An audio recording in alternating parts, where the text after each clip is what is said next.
The people we trusted most turned out to be frauds, operating giant exchanges out of orgy houses, paying $10 billion for pussy. Now more than ever, we need transparency. We need honor. We need a token you can bring home to your mom. A token that'll look your dad square in the eyes and shake his hand. Because crypto is in a sticky situation. And moving forward, there's only two options. My way or the highway.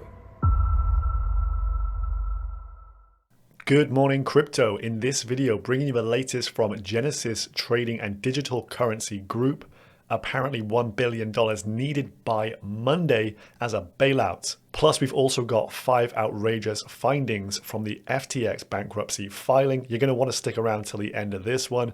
Make sure you like and subscribe to the channel. Starting here with the BTC price, still at around 16,700 bucks. I swear it hasn't moved this week. And Ethereum also steadfast around 1,200 bucks. It feels like we're just on the precipice of some major movements. And looking at some of the whale movements across the board here and the overall terrible sentiment and news stories that are breaking, it looks like down is the most obvious option. So let's begin here with Barry Silbert, chief of DCG Group, Digital Currency Group, owners and parent company of Grayscale, Grayscale Bitcoin Trust, Genesis Trading, just stop withdrawals, CoinDesk as well, the major media outlet here, of course, not reporting on any of these instances today. And why would you? You're not going to cut your own nose off to spite your face. But someone needs to check on Barry. He has not tweeted since the FTX debacle and collapse has unfolded here, and he's notoriously known for saying it's going to be a big week. So this fuels extra speculation here that things are not all good with his companies here, which could have a profound impact on the crypto markets. Let's jump on into the timeline. So just 2 days ago, Genesis Trading, lending business, I believe they do like OTC deals for major exchanges and obviously a big lender to FTX.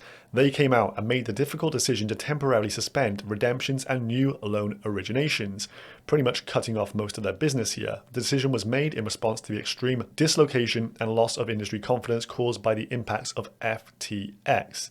But they stated the impact lies with the lending business at Genesis and does not affect Genesis Trading or custody businesses. And they stated this temporary action has no impact on the business operations of DCG and other wholly owned subsidiaries. Grayscale, of course, being one of those huge wholly owned subsidiaries here of DCG and a potential black swan in the market. They have so much GBTC, which obviously holds a huge amount of underlying actual Bitcoin, plus a rather sizable amount of ETH as well.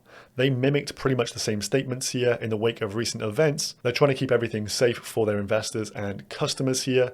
They try to steady the ship, if you will. Grayscale products continue to operate business as normal. The assets underlying GBTC are held with Coinbase in custody. Grayscale does not borrow, lend, rehypothecate, or otherwise encumber the product's underlying assets. The first shoe to drop here from Genesis Trading was that of Gemini, with them coming out and confirming to everyone the lending partner of the EARN program is Genesis, and with them temporarily pausing withdrawals, we're not able to meet our service level agreement for customer redemptions in a 5 business day period, i.e. we've temporarily paused withdrawals. We're trying to sort out the liquidity. Now this is somewhat concerning due to the fact Genesis has their tentacles everywhere, and most centralized players who offer some form of EARN do so through the credit facility offered by Genesis Trading. And now it seems Genesis have got in over their skis somewhat more than they first anticipated. First of all, with the FTX collapse, they said we have $7 million of exposure, so not too bad. People were relatively upbeat about this, not too much of a stain on their books. Then a few days later, okay, we actually had $175 million worth of exposure. And now today, announcing they need $1 billion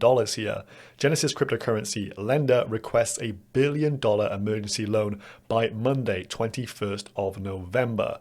Man, I just need some liquidity, you know what I'm saying? I just need $805 billion by Tuesday. Barry, it's going to be a big week. So this is Ryan Selkis of Masari. He tweeted this and has now deleted it. He says, I have Digital Currency Group's current fundraising deck. They are raising cash and it appears Holdco's liquid assets are below their liabilities. Genesis is seeking a $1 billion credit facility immediately, and he was due to share more documents around this, but this has since been deleted. So a lot of smoke and potential fire here in the background. North Rock LP has chimed in on this one with an interesting take. They say if the liability was on the Genesis balance sheet and only pertained to Genesis, why would DCG, Digital Currency Group, be looking to raise $1 billion through selling their own equity to save Genesis? They believe Genesis only does around 100 mil of revenue, which is a far cry from that $1 billion they're after. So in conclusion, the answer is that the liability sits with Digital Currency Group and they're now at risk. Furthermore, it's not clear they are worth enough to raise a bill by Monday, and that's the issue, a big mess. So it's hard to imagine who has $1 billion liquid right now and has the risk appetite to put $1 billion into any crypto-based company. So this is now pretty much worst case scenario potentials. This is just a potential. Don't want to cause any extra FUD, but of course no one thought FTX was going to collapse. So as this account that I cannot pronounce tweets, the absolute worst would be DCG has a balance sheet hole which can't be filled via unsecured loans or other sources. They then have to dissolve GBTC and ETH. Those are the Grayscale Trust products, and sell those underlying assets in these trusts for cash. So that is the potential for Monday if the $1 billion is not raised. These are the BTC holdings of Grayscale, over 600,000 Bitcoins, and for ETH, around 3 million Ethereum tokens. So if Grayscale's hand is forced to liquidate here, 635 BTC, around $13 billion, and 3.1 million ETH, around $3.5 billion, comes to market. Drop me a comment down below. How big of a danger do you think this is right now? And could this send us to a $10,000 Bitcoin? Then in the wonderful world of crypto, we have the FTX bankruptcy filings here and 5 key highlights. Blockworks did their own post on 5, but I'm going to bring you my favorite 5. So first and foremost, the secret exemption of Alameda from certain aspects of FTX.com's auto liquidation protocol. So as stated in the filings here, Alameda were actually exempt from some aspects of the liquidation process, i.e. Alameda could trade nilly-willy, and even if they lost the trade, they would not be liquidated by the FTX engine. Caroline Ellison of Alameda, famous for saying they didn't use stop losses, and no wonder why. We tend not to have things like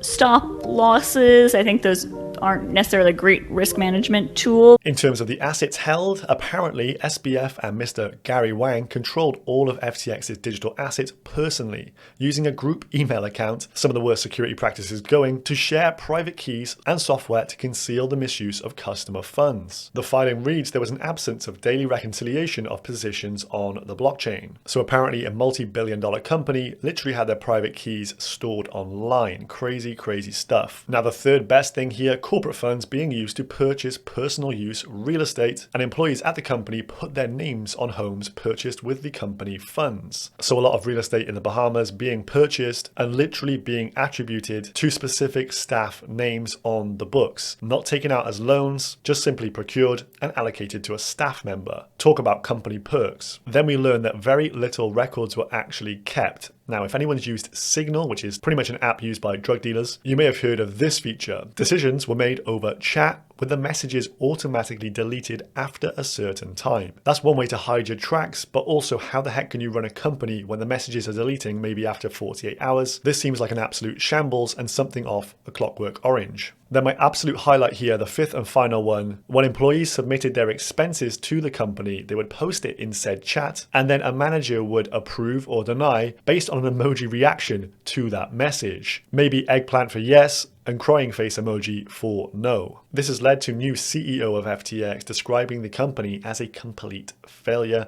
and it's pretty hard to disagree.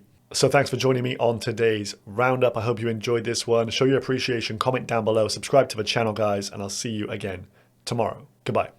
Number one threat to crypto currency. Bitcoin.